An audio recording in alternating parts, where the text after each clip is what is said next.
এটা 2 নম্বর মেজিস্ট্রেট। এসেটি 1.5 মাস ওষুধ খাওয়ার পর মোটামুটি একটু বুঝতে পারছি ভালো আছে।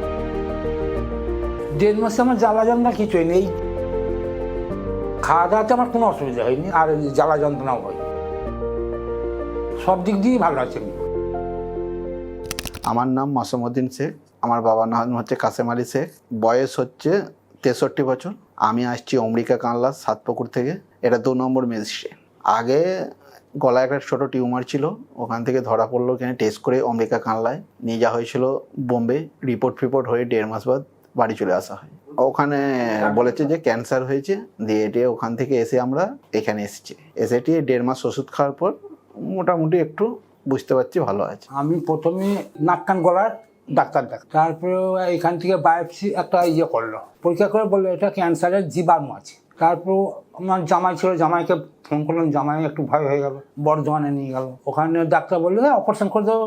জামাই বললো অপারেশন করবো না, বলে আমি কাটাকুটি করবো না। দিয়ে ওখান থেকে জামাই নিয়ে গেল, নিজেই রিপোর্টই হয়ে যাচ্ছে। বায়োপসি করছে, সিটি স্ক্যান করেছে, রক্তের গ্রুপ নিয়েছে 2বার 3বার করে। দিয়ে 1 মাস কেটে গেল। আমি থাকবো না, আমি বাড়ি চলো। বাড়ি এসে আপনাদের মোবাইলে অ্যাড দেখেছিলাম, দেখে এখানে এসেছি। 1.5 মাসে আমার জ্বালা যন্ত্রণা কিছু হয়নি। এই দিন 5 হচ্ছে এই ঘাড়গুলো ব্যথা হচ্ছে। আর এটা সোয়াদাসীয় কাজ যা হোক এটা কিন্তু একই আছে, বাড়িও কিছু কম। আর জ্বালা যন্ত্রণা বলতে আমার কিচ্ছুই, শরীর দুর্বলতা আমি কিছু এখন বুঝতে পারছি, যেভাবে আছে ওইভাবেই আছে। ঘুমটা হচ্ছে, আপনার ঘুম আমারও হচ্ছে। খাওয়া দাওয়াতে আমার কোনো অসুবিধা হয়নি, আর জ্বালা যন্ত্রণাও হয়। ভগবানের কৃপায় এটুকুনি আমার খুব ভালো হয়েছে। মানসিকভাবে এখন আমি ভালো আছি। বলছি আমি ঘাটটা ধরার জন্য মাথাটা ভার হয়ে আছে, এইটুকুনি আমার। সব দিক দিয়েই ভালো আছে আমি।